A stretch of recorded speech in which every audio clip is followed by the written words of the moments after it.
Hello అండి, నమస్తే. తిరుమలలో శ్రీవారిని ఏ టైంలో దర్శనం చేసుకుంటే మనకి ఏమేం ఫలితాలు వస్తాయి, స్వామివారు ఎలా ఉంటారనేది స్వామివారి మాటల్లో శాస్త్రంలో వినండి.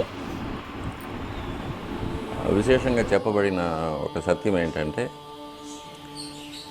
మూల విరాట్టు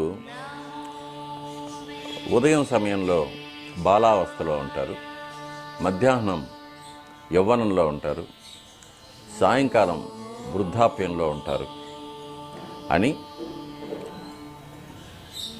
ఉదయం పూట స్వామివారిని దర్శనం చేసుకుంటే భక్తులకు ఒక దేహ కాంతి, శక్తి, మంచి విద్య అలవడుతుందని, మధ్యాహ్నం పూట దర్శనం చేసుకుంటే యవ్వనంలో కావలసిన పుష్టి, ఒక వర్చస్సు, మంచి నడవడిక కలుగుతుందని, రాత్రిపూట దర్శనం చేసుకుంటే భక్తులకు ఒక వైరాగ్యం, ఆధ్యాత్మిక చింతన, సద్బుద్ధి, సద్గతి అవన్నీ కలుగుతాయనేది ఆగమశాస్త్రంలో చెప్పబడింది.